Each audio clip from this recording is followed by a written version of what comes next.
Hey, it's Soul with not just another video. This is a special one, super special. I'm going to do a big Q&A that I had prepped over the course of like 2 weeks or so. So what I had done over some of my weekly episodes, I called on you folks at home to send me your questions, personal ones, game-related ones, things like that. And I was going to take them all, put them all together and do a Q&A. So hey, here I am. So let me just really quick tell you how this is gonna go. It's gonna be pretty uncut. I'm gonna have like breaks between questions and stuff, but for the most part it's gonna be pretty raw with how I talk. It's gonna be as if you're talking to me on stream for those of you who watch me over stream, but instead I'm just gonna be doing this in, well, whatever, I'm talking too much already. Let's just get to some questions. There are a lot of them, so I might even be splitting this up into maybe 2 Q&As, but these questions were compiled together thanks to my awesome wife. Thank you very much. And now let's get started. Oh, and by the way, the 2 winners of the contest, they're going to be announced somewhere in this Q&A, so take a look around and, well, suffer as you try to find it. Haha. Our first question is from Azeroth, who asks, do you think the direction of the game has changed with the Battle for Azeroth, or that it is much the same, just with a different theme? By the way, seeing you interact with other tubers, or really anyone, would be great. It's a little hard to say if it has changed yet. We're still in the middle of the alpha. We're probably getting close to the tail end of that and getting into beta. I mean, we do have a very different theme. It's very, as you know, it's a bunch of Horde and Alliance stuff. We're seeing Sylvanas on one side, Anduin on the other, Sourfang somewhere in a weird spot over there. I would say that, I guess I would say kind of, sort of, yes. I mean, Blizzard has always been pushing like forward with each expansion.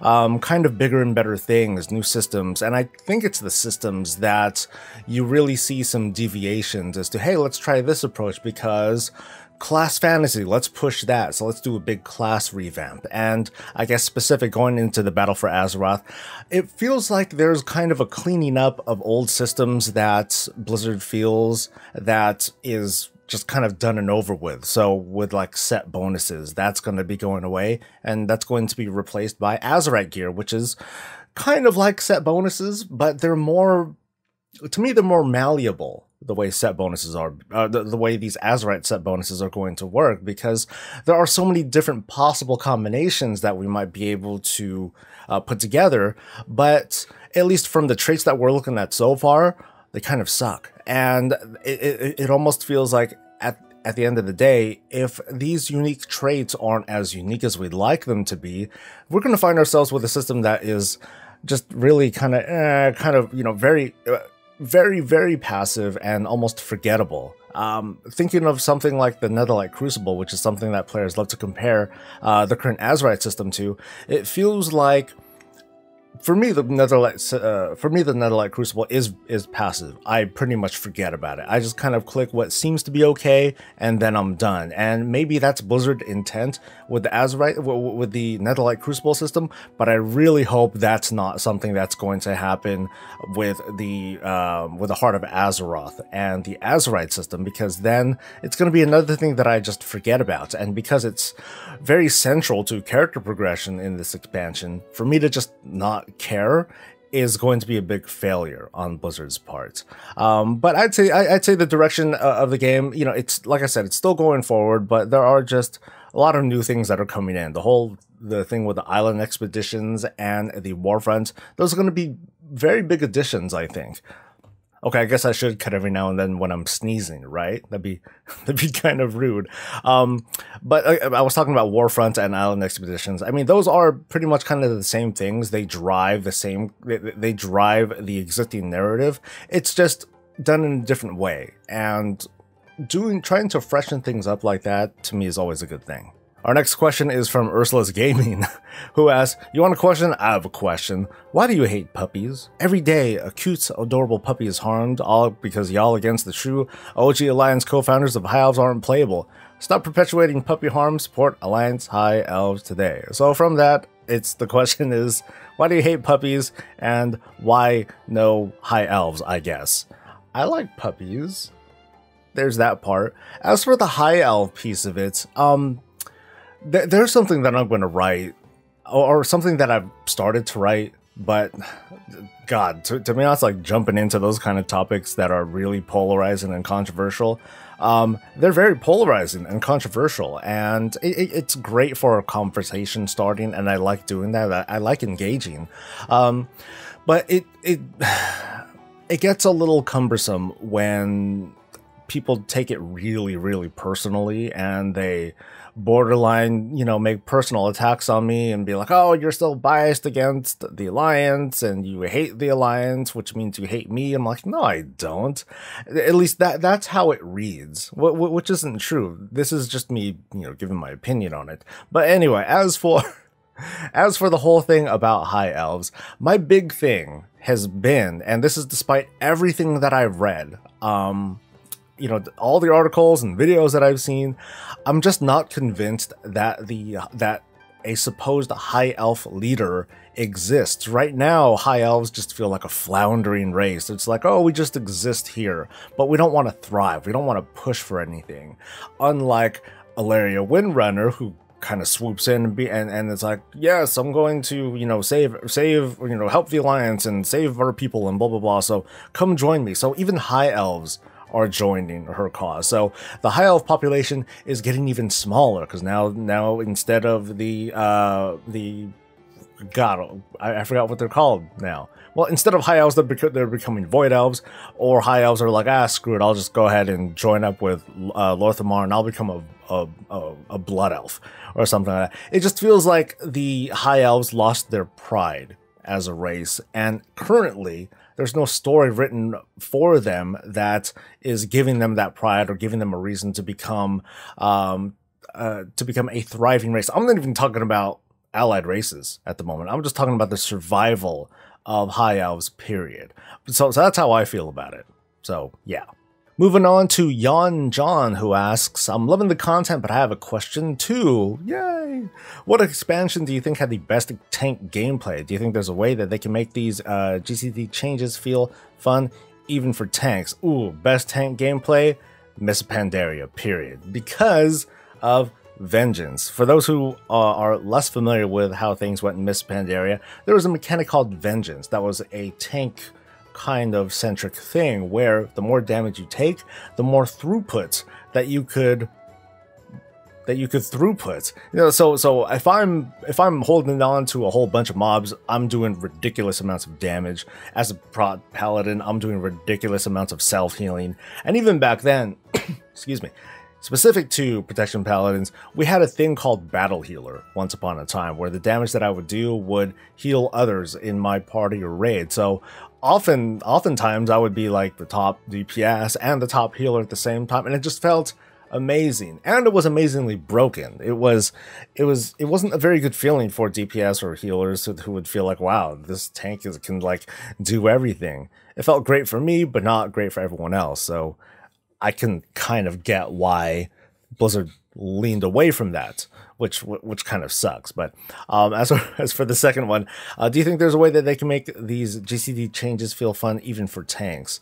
I'm gonna get into that a lot more. I've been writing, but I haven't quite recorded a Protection Paladin update video yet, where I talk about how I feel about these whole global cooldown changes.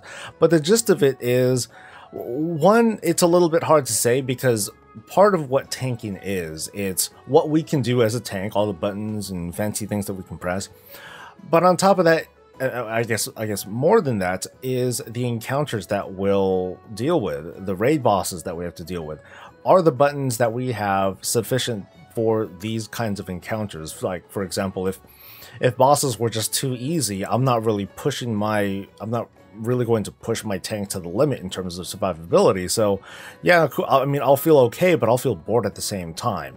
But of course, if bosses are just crushing me in the face and I feel like that 1.5 or so seconds of the global cooldown is getting me killed or getting some of my teammates killed, then I'm going to have an issue there too. So I'm going to speak to that a lot more, but generally, at least the feeling that I have with the GCD changes, I don't know, the way that it could feel a little bit more fun is if it was just a little bit more consistent for the tanks. Right now, the big change that happened for Protection Paladins is that our self-heal, or Hand of the Protector, Light of the Protector, that's now on the global cooldown. So now I'm in a situation where I have to telegraph whether or not I need to live, or in the case of me wanting to heal others because my talent lets me do that, then it would be kind of a life or death situation for my teammates. And there are a lot of situations where I would heal my buddies and it would be impactful. I would save them from death. So putting this on the global cooldown makes that an almost, not an impossible thing, but it makes it very, very difficult for me to help my teammates in the same way. But as a Protection Paladin, I do have other tools. I do have like my Lay on Hands and other such things to help out. Or I can pop a big cooldown, keep myself alive, and then I can use my self-heal to heal someone else. So it gets complicated, and maybe that's kind of what Blizzard wants. But that feeling of loss of control that feels kind of sudden going into this expansion, because this just kind of came all of a sudden, that's going to probably leave a pretty black mark on this expansion if it goes through the way it is. And let's move on. Neckle asks, so do you think Ziras' death will have heavy repercussions in the future? At the immediate, Ziras' death didn't seem to mean jack shit, really. I mean, she died, she shattered, Tyrellian got mad, and then he just kind of got over it. And then we moved on, and then we're good, and then the battle for Azeroth started. It feels weird that there wasn't really much of a thing that happened because of Ziras' death. I think if there's a chance, like let's say in the Before the Storm novel that's coming out, if we get a chance to look into Tyrellian's head, if he's going to be in the book at all, it would be nice to see like what his long-term reactions are, or just more of how the Lightforged Draenei are feeling about the situation. But I mean, I guess that's one of the long-term repercussions, is that now we have Lightforged Draenei that are coming into the mix. But no, not really. At the same time, it doesn't feel like there's just a lot of impact, because who else is out there? There's that Naru over in Shattrath. There's Adai. There's the one in front of the Black Temple. There's the one in the Priest Order Hall, and I'm sure there are others that I missed. They don't seem to give a shit. There doesn't seem to have been any sort of reaction on their part. So maybe this is something that Blizzard will visit later. But I would have fully expected some sort of foreshadow or a premise that yes, Ziras' death is going to have a lasting impact on this whole struggle between the light and the void. And at the moment, we're not seeing that. So maybe Ziras' death itself won't be an impact, but there's going to be other bits of narrative that's going to happen, that's going to eventually we're going to escalate, I'm sure, and have some sort of void versus light confrontation, Tyrellian versus Ilaria, Erator caught in the middle like, Mom, Dad, we just want to be a family, and that sort of thing. So we'll just have to see. Tyler Stovall asks, thanks for the PvP coverage. There's little to be found, so it's awesome to see. And I think it is kind of awesome right now. He asks, here's a question. Will you riot with me if we don't get long coats horde side by the end of Biffa? Am I going to riot? I don't know if I'm going to riot. I'm going to be pissed. Yeah, I think I'd riot. You'd hear some bitching from me. The whole give a shit meter is gonna come out and be like, "Come on, dude!" But it's not exactly the long coats. I would fully expect some really, just more outlandish, just more departures from the norm when it comes to transmogrification. Not just long coats, but I can't even think of examples right now. But I would like to see more full-bodied transmog that comes for both the Horde and Alliance. If the Alliance stick with long coats, oh well, I guess I'm gonna have to be sad forever. But I would hope that the Horde will get something kind of cool for themselves as well. But maybe not so much something that is equal perfection, but more like future allied race heritage armor. I would like it to have like a really unique look and feel to it. So like orc stuff, it'll have features to it that you can't find anywhere else. Blood elf stuff, features you can't find anything else anywhere else. As for what they are, I don't know, but that's kind of the expectation that I will have going forward when it comes to future allied race heritage armor. I just want it to be like really cool stuff. But as for it being like faction specific, like I want the Horde to have this, I want the Alliance to have this, not so much, even though I would want to. I don't want to go that far as to divide factions further in that way. More so just to make the different races feel unique. Yeah. Steve Kean asks, wait, BlizzCon's $200? Jesus flipping Christ. I know. Oh my god. Next question. Jeffery Arnold asks, so you want housing? Exactly how is that in your eyes going to play out? Like a certain farm or garrison, which kind of where? Or is it somewhere anyone can come to, just not just in a party? I'm honestly curious, as until Mob, I too wanted this. Having an instance just made for an isolation chamber.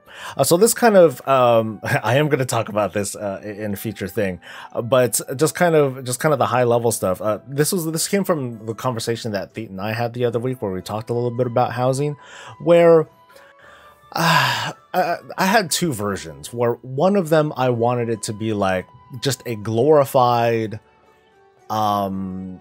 achievement UI, where you have a house, boom, or like a building of some sort, and maybe it'll look the same for everyone, maybe it'll have a certain flavor depending on your race, I don't know. But throughout this house, you're going to have different places, like a table, and you click on the table and you can choose a selection of several things that you can have on that table based on your achievements. Or I guess an easier one would be like above your fireplace, or like racks of heads, and you can choose the heads that you can choose up to 3 different kinds of heads that you want to have displayed. It's like, oh, I want to have all the dragons, or I want to have, I don't know, gnome heads up there, or something like that. Some notable gnome that I've killed. I can't think of any, but that would be the example. The thing that Theet and I were talking about was it was a much more expansive system, where you would be able to customize almost everything about the house, from the layout to the size and everything. And then all those would cost resources, and these resources, they would be farmable somewhere throughout the world, and this would encompass like pretty much all content, kind of like how when pet battles were introduced, and from that Blizzard was like, where are we going to put all these pets? Oh, let's just put them everywhere. So they put them all over the place, including old world content from old bosses, and that did a good number to help revive the longevity of old dungeons. It gave a reason to go back to those. So did transmog. That did a big thing, and so will player housing. So in the sense that we would be able to do this old content, or otherwise grind for the materials that we need for a fancy schmancy chair, or the cool wallpaper, or like some painting that we can, that a profession can create, something like that. This can't really be answered in a single question. I'm going to make a video about it, but there's just a whole lot that you can do with player housing. Because if Blizzard sells player housing like a content platform, kind of like Mythic Plus or World Quest or things and things like that, they can create something new that would give players a reason to grind away at stuff. Right now, the approach of their grind, which was Titan forging, legendaries, to give reasons for players to keep playing even after they had already gotten the gear that they wanted, I don't think that did a very good job of keeping players engaged. However, when it comes to like transmog and such, there's a certain element of players who are interested in that. So I think if they were to add some form of player housing, or otherwise just a thing that gave players a reason to continually farm stuff and feel like they're getting something out of it, apart from gear, apart from Azeroth, which I think when it comes to Azeroth and artifact power, they did succeed there. But I think there's got to be something else that will get players of that will get players to optionally be like, hey, you know what? Fuck, I'll go ahead and go to Emerald Nightmare again because I hear that there's like tentacle drapes there, and I want to get the materials for that. Cool, okay. So that's kind of my take on it so far. Moving right along to an easy one by Michael Fronda. He asks, are you Filipino? Yep. Jeremy Allen asked, what got you to start playing WoW? And in a very closely related question, Kenneth Miller Jr. asked, so when did you start playing WoW and what got you started? So I started, I'd say like a couple weeks before the World of Warcraft beta ended. Like I was playing a number of games in the meantime, and I heard about WoW, obviously. I played a lot of Warcraft 3. I played Undead because they were awesome. They had some cool stuff. But anyway, I started I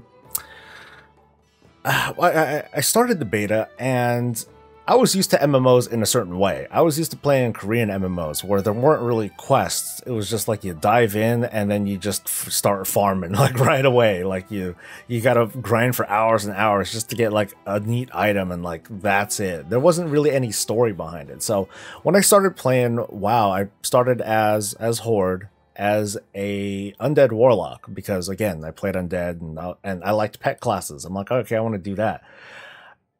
I shit you not, like, I'd say like just within the first couple of quests where I was like, wow, they gave me a weapon? They're seriously giving me a weapon. Like, I've never experienced this before, and which sounds really depressing, having played some other MMOs. So receiving that, like, I was hooked just like that. I was like, wow. Wow, that's kind of funny. The fulfillment that I got from that, from just the very simple, cool, I got this new common weapon for myself. Somehow it meant the world to me, and that easily made me just fall in love with the game. Yeah. Dogmelter42 asks, Soul, what got you into commentating on the World of Warcraft? With Dogmelter? Oh god. I remember watching a video about your experience in WoW, but I'm curious as to what drives your work on this channel and how that came to be.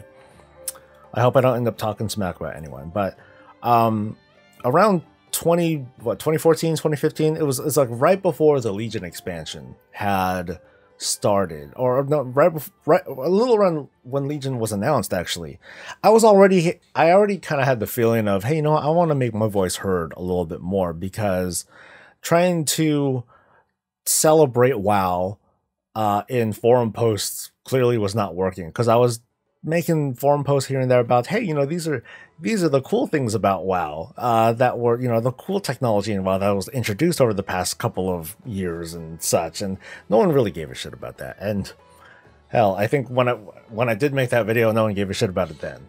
And yeah, but I wanted to make just like anyone, I wanted to make my voice heard. I have opinions, and there are things that I want to say, and I think that there is a voice in WoW that's a little bit quieter. It's the one that just tells people to relax and chill and take a deep breath, folks, at home and on the toilet and such, and just relax, stop getting mad at each other, because it feels like from observation, the community is like at each other's throats. You know, the casual people versus the hardcore, you know, screw you LFR people, or screw you elitist cucks, whatever. And I wanted to at least express a view that makes a good try at trying to understand these sides, and try to, you know, as well as Blizzard too, and just try to present a view that is, well, neutral and kind of boring, I guess, but it's something that I think needs to be heard too. It's like, okay, we have certain opinions on high elves and all that, but, you know, let's try to understand what, you know, where Blizzard's coming from, and at the same time, I'm going to provide my personal views on things too, because I like to engage. I do like talking with folks. You guys might see in the comments, and here, hey, I'm doing a Q&A. I like talking with folks and engaging, instead of just talking to people and preaching things and expecting people to either be like, yeah, I'm with you, or screw you, I'm against you, and then not listen to them. I want to listen to those people, especially the ones who are like, wow, you're wrong, soul. God, you clearly don't know anything about such and such. I'm like, well, help me out here. That's kind of the idea. So part of it is me wanting to express things, to express my views, and the other thing is to help understand those who feel differently than I do. It's like, well, you know, help me get on the level. It's just hard because on the internet we don't have a lot of that patience, and a lot of the time when I do try to engage in that way, I'll get like pushback, and people will be like, ugh, you know, God, you're asking all these questions. Why don't you just look it up on Google? Or, you know, you clearly don't know anything. And it's easy to get dragged into that negativity, but I just try not to. And that's how I try to present myself, is to just, hey, just relax, stay breezy, all right? And, you know, let's talk about things. Peter you know what, Peter, I have a question for you. I don't know how to pronounce your last name, and this is one of my very, very, very precious patrons, so it would mean a lot to me if you would help me out with it. Anyway, he asks, what are your favorite 5 raid encounters? Oh, okay. No, seriously, what made you decide to give up your day job, so to speak, and chance the streaming and YouTube thing? I didn't give it up. Okay, I sort of did. I had a choice between severance and, you know, keeping some other job. I chose the severance, and at the same time, I also decided, hey, you know what? Let's try this out. Let's see how it goes. Let's go all in and see if this gets me like anywhere. And I don't have the answer as to whether or not it got me anywhere. But this was me trying to pivot, I guess. I was in the gaming industry as a QA lead, which was a lot of fun. It got me a lot of experience. It got me a lot of insight and understanding as to like game development, project development cycles, the pushback and the kind of clash between the money men and the designers and QA and all the other, and the fans and all the other things that go into creating a video game. I was able to get a good bit of experience, not anything too expansive, don't get me wrong, but it gave me a good view, and I wanted to take some of that experience and apply it to this channel as well. As, hey, you know what? I understand a little bit about the industry, so let me give you some insight as to why these kinds of decisions are made, or why it takes so long for changes in WoW to happen, or why Blizzard went ahead with the shipyard anyway, even though people didn't like that sort of thing. So bringing that in helps.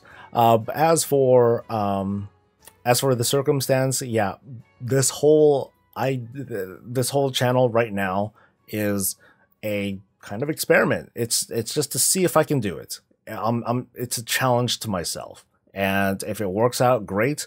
And if it doesn't work out, then I hope that I can at least come away from this with lessons learned and still be married.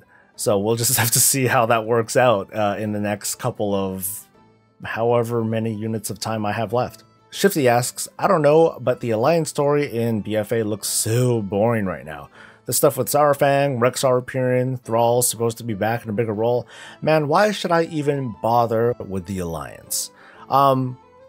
That's a good question. The default answer though is play both anyway. Is to play both anyway and discover the story, because especially now, because I know this question was from a week ago and things have happened since the last week, and hell, things might happen before I publish this damn video. It feels like the direction that Blizzard is going with the story is to draw clear lines between who is the Alliance, and what do they stand for? Who is the Horde? Who do they stand for? And the elements that work within inside the Horde and Alliance. What do they do to either reinforce those kinds of pillars that these factions stand on, or what is it that tries to undermine them? And I think it's very, very interesting that we're at least so far, seeing a very, very story-driven narrative going on with these couple of scenarios that are happening. So my hopes are that this kind of thing happens throughout the expansion, that continually we're seeing this madness between the Horde and Alliance, and even its players, who are all big fans of whatever faction that they represent, and we've seen it in forums and these comments, how people are taking it really, really personally. They feel very, very invested into the faction that they represent, and I think that's awesome. I think it's cool that Blizzard is bringing that out in people. The line would be like, when things get really personal, when people start making those personal attacks, or like, oh, well, I'm gonna unsub because you stand for the Horde, you cuck, and all that stuff. I'm not gonna stop you. I don't think that's the right thing to do. In fact, I would tell people, maybe you should listen to the other side, or the faction that you don't agree with, so you can at least see where they're coming from and then engage or disagree with that, if you're into that sort of thing. I think that a lot of people that would prefer to just kind of stick into their own little bubble and to their own little echo chamber, and just continue to reinforce their own beliefs. But I think it's really cool that we're seeing these different sides. What makes it difficult, though, and I think I've been saying this a lot, especially in forum posts, is that we're starting to judge the expansion or judge the story based on almost literally every page that's turned. Every page that's turned, we see a little bit more, and then we react to it. We look at the next page and then react to it. Or we got to turn back a couple of pages because Blizzard rewrote some stuff, and then we react to that too. It's fun, and it's kind of exhausting at the same time, right? The story, I think, is pretty engaging, but having to cover it does get a little bit tiring. I'm going to be doing something probably later today that talks about some of the scenario stuff that happens with the Alliance, which will be fascinating, because by the time I talk about it, chances are we might have a new build with more story or more changes, and so the reactions that I have might be invalidated later, or the things that we believe now might have a big shift later as things change, or we get context as to, well, okay, the Alliance is actually doing this, or the Horde was actually doing this. Oh my god, that's crazy. So I wouldn't say that the Alliance stuff is boring, because the story hasn't been written yet. It's being continually written, and I don't think we'll be able to really we won't be able to judge this until we can really actually look back on what had happened during this very drama-filled expansion. That's my hope. I hope that after the intro and after the war campaign, that things are still pretty heated, that there's still a lot of tension, that there's still a lot of back and forth developments that are going on. Unlike Legion, where you just had like Broken Shore, Stormheim, that's it. I'm hoping that we get this all throughout the expansion. Claudio Zapuya asks, well, my question for today is, would you ever play a Snakeman from Vol'jin if they were ever made playable as an allied race?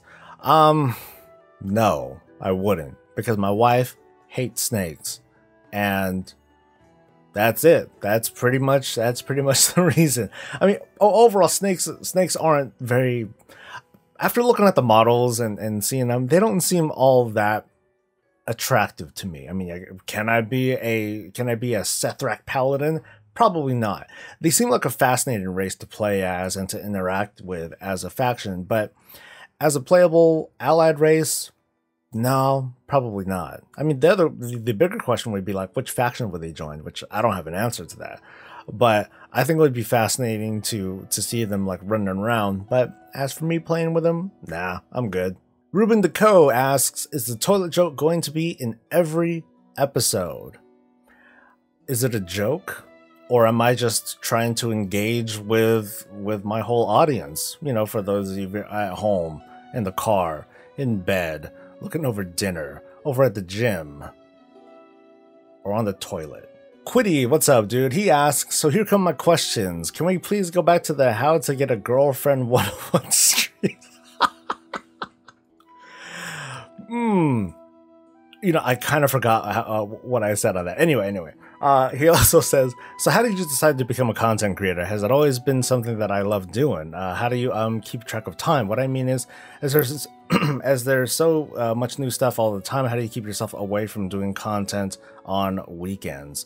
So I already asked the whole thing about why I decided to be a content creator. It wasn't always something that I would have loved doing, because the reality is I'm very, very introverted of a person. I'm sure that when I'm done with this Q&A, I'm going to crawl into a corner, excuse me, and just kind of shut down, because that's what introverts do. As for how I keep track of time, that's, or how do I stay caught up with stuff?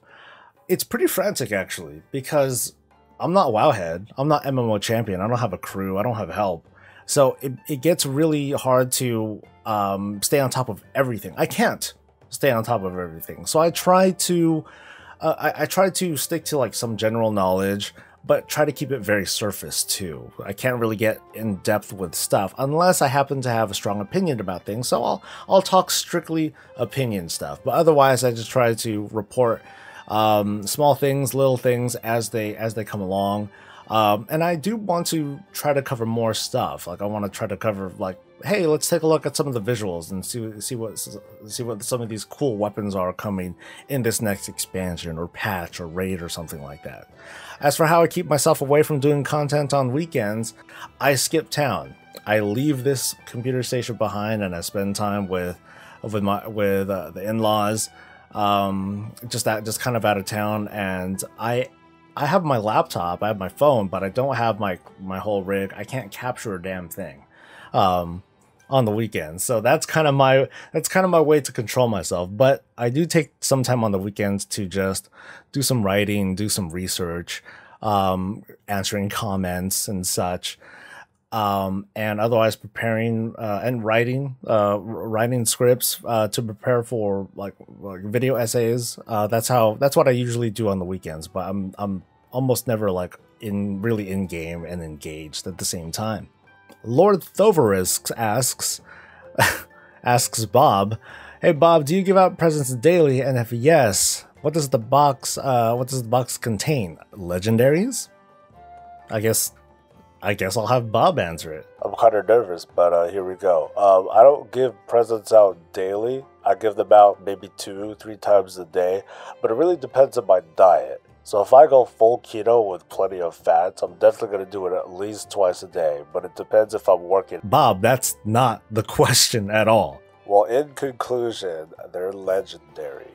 Okay, next question, also for Bob. Great. Bob, do you have a Mac Wiener? Does it look like it? I don't know. The thing with Bob though is that I made him like androgynous for the most part. Sorry, dude. Call it a guy or a girl. I've joked with both, with him, with Bob being pregnant and all that stuff. I'll refer to Bob as a him because it's a guy kind of name for the most part, but Bob doesn't have a gender. Neither do the other robots whenever they show up. Yeah. Thomas Augusto, who is, by the way, one of the winners of the WoW token, asks, "Hey Soul, as a content creator, how do you feel about the necessity of knowing about future features, gameplay, and lore for the game? To me, spoilers can ruin my experience to a depressing degree. I can't imagine having to put that aside to keep up with my job. How do you handle spoilers, especially lore spoilers?" I guess when it comes to the gameplay side of things, there are certain things that I don't spoil myself on, and I've said this numerous times, where I don't do dungeons, I don't do raids, because for me the experience there it's a group experience, and especially with the raids, I like having the experience be like super fresh in my head, and I push that kind of thing on my guild as well, where we'll jump in blind. We won't know. I mean, I'm sure there are some people that look up the fight and everything, but I don't look at dungeon journal. I don't look at anything. We just dive in, and like I just type in ready check, and my instructions on the very first pull is always stay alive for as long as you can. I'm just gonna hit the boss, turn him around, and as for everything else, look at the debuffs, look at the attacks, and let's try to figure this out. And we have fun with that, because when you think about it, like looking at dungeon journals and tank spot videos, oh my god, fat boss videos, those are spoilers in themselves. You know, you're learning how to do it, and the only thing left at that point is to just execute on the instructions that are presented for you. So that's something that I definitely preserve for myself. But as for gameplay and lore as well, just like with how I try to not get caught up with hype or even movie spoilers and such, I try to leave all that at the door. So when day one of the Battle for Azeroth starts, there are things that I'm going to remember and I'm going to be familiar with. So I'm going to find myself just kind of blazing through the content. But you might have noticed in some of my streams, I'm reading all the quest text, almost all the quest text, out loud. So I'm experiencing some of this stuff now, even though it's kind of fragmented and broken and other such things. Getting the experience, I guess I'm kind of numb to it these days when it comes to lore spoilers. You know, now that I know everything, or know a general idea of everything that's going on, as someone who likes to speculate a lot of these things, I guess that's another thing that kind of numbs me to being spoiled for lore, because it either comes out that I'm right or I'm wrong. If I'm right about something that I had predicted, then I would be, to be honest, I'm pretty disappointed. I'll be like, oh wow, it was something that I predicted. That's kind of lame. When I'm wrong, then I'm fascinated because like, ooh, what is it instead? And you know, sometimes it's like the widely accepted theory that's out there, which again kind of sucks because the community was able to get it right. But when it's like a twist, like I guess with Ziras and Illidan and how, you know, oh, I am my scars and that sort of thing, I think that was a nice twist that surprised a good number of players, including myself, especially after reading through the Illidan book. We had that kind of expectation that Illidan was going to be the center of the expansion. Yay, whoop-de-doo. And even though he did play a big part, it wasn't what we thought it would be. And to that, I was pleasantly surprised. But when it comes to like knowing that a little bit beforehand, not that big of a deal. I keep that kind of stuff at the door. I just try to work at presenting things to you folks in a non-spoiler way. And yeah, I think I'm rambling on. I'm probably not even making sense anymore, am I? Let's move on. Karthok asks, so would you consider doing a story reading sort of video at some point? I honestly love your voice. Ooh, he likes my voice. Awesome. Anyway, I like reading stuff too. It's actually, you know, it's funny. I like reading stuff, but it's very hard for me to do. There's actually a weird thing like at the bottom of my mouth. It's like this bone growth that makes it so that after I talk for an extended period of time, it becomes a lot harder for me to talk, really. I think I've received a good number of comments out there. It's like, hey, Soul, it sounds like you have a dick in your mouth. Well, I do have something in my mouth, but it's not dick, as much as some of you guys might fantasize about it. It's like some bone growth that makes it so that my tongue can't move very well. So I have to exert kind of a lot of effort in order to talk with great enunciation, because otherwise then I'll just like slow like this and I'll just like talk whatever and I'll just be like, whatever. But I would like to do something like that. I do read stuff every now and then. Like for example, I have a series called Tales from the Crossroads where I will read stories that people send me, and it's a lot of fun because I kind of act it out, or I try to put myself into the shoes of these players as I read their stories. And it's kind of hard because everyone has a different kind of writing style, or to as much as it pains to say, a certain writing proficiency that sometimes it's hard to capture the character when I try to read those off. But it's a lot of fun, and I would love to get more stories from players, you know, dramatic stories, things, you know, or just fun stories to read off to people. And I would seriously just do whole videos where I'll just do nothing but read these things and try to capture the feelings of these players. Nick T asks, so what is your most favorite class in WoW? It could be the lore, gameplay, looks, even if you haven't played it. Well, that's not fair. I'm very, very, very paladin. You know, I lean towards a paladin like so far towards that it's hard to speak for like a second place without feeling disingenuous, because it's like, yeah, warlocks are cool, paladins are so much better. Hunters are kind of all right, paladins are so much better. But let me try this. I guess if not a paladin, I would go for the class that I first rolled when I played the World of Warcraft, which was a warlock. I like the idea of a pet class. I like the idea of, you know, controlling demons and doing cool things. I like the premise of affliction, even though like these days warlocks are very different from what they were way back in classic WoW. And each expansion they've changed little bit by little bit. I mean, just think of demonology warlocks. That's changed tremendously over the past after the several most recent expansions. It's like, wow, this is a warlock. What is this? But I guess a warlock would be it for me. Stephen Dong asks, are you a fan of WoW PvP? And if you are, what is your favorite specialization to play? I was a fan, and then I just kind of fell off one day.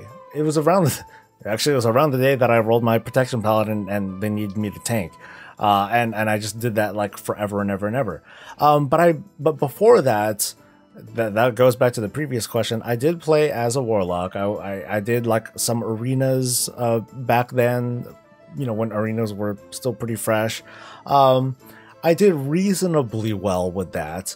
And I enjoyed it. I did PvP with with my paladin a little bit too, but that was as holy, which is funny because when it came to tanking, of course I tank as a protection paladin, but in PvP, I'm holy because I'm effectively a tank too, because everyone wants to kill my ass anyway. So I do like that, but at least recently I've like totally fallen off on trying to jump into it. Like in Warlords days, it was like, it's gonna take me so long to like gear up and do stuff that it's just not worth it. With Legion, it was, of course, it's easy to jump in because I could just use my current gear, but at the same time, I don't have the time that I used to have. And unfortunately, PvP these days is just lower on the totem pole. But my dream is still like, I want to be like an effective tank in PvP. I want to be the guy that like pisses people off in arenas, and you know, it'd be like cool to have like a long-term dream of being like, oh god, this guy's like one of the top PvPers and he's a goddamn tank. Ugh. And I think that would be cool, but I'm totally not on top of the game these days. For all I know, there is like, you know, an awesome team and part of that team is a protection paladin. That doesn't seem likely, but it would be a dream of mine to be a part of that team. Joshua Gate is pretty much asking a follow-up question. He asks, hey Soul, are you going to do more PvP content next expansion?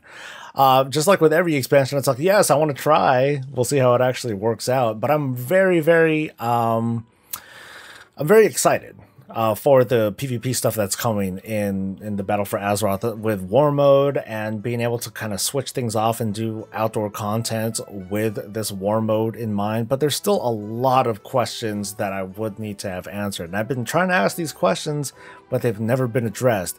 And the biggest thing is whether or not we'll be able to fly while in War Mode once flight is enabled. Because to be honest, personally, I don't think it should. I don't think flight should be enabled while you're queued up for War Mode.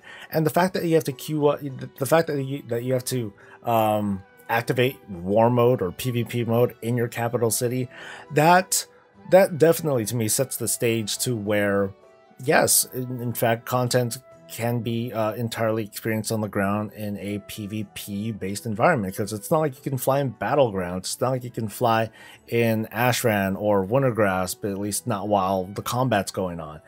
So when it comes to activating PvP mode in Kulturas and Zandalar, I don't see a reason why we should be able to fly. In fact, I think that if you are flying for PvP, even anywhere else in the world, you shouldn't be able to fly, because to me, that deters the gameplay.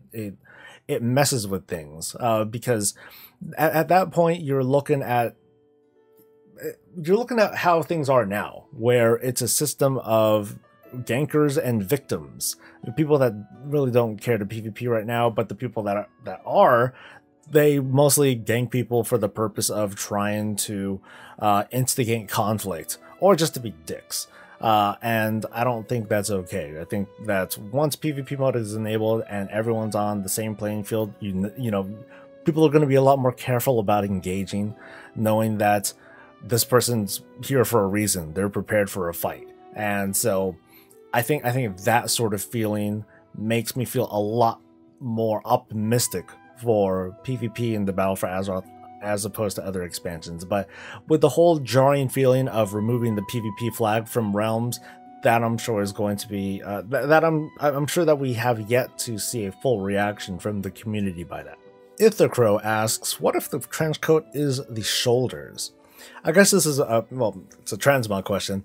I guess it would just depend on the slot that this takes up. So like if there is in fact a trenchcoat item that only takes up like the shoulders, that part is, I guess that would be weird. The way that I would see it is that if there is a trenchcoat, it just takes up multiple slots, and those slots would be taken up. You wouldn't be able to manipulate them without undoing the trenchcoat transmog slot altogether. So that's kind of how I would design it if there was in fact transmog that takes up multiple slots. So that takes care of part 1 of this apparently 3-part Q&A. Holy crap, you guys asked so many questions, and it took me, I was talking so much that it looks like I have to split this into 3 parts instead of 2 like I had said earlier. So stay tuned for the next part. I'm going to release that very, very shortly, just kind of in sequence so to not overwhelm you folks at home.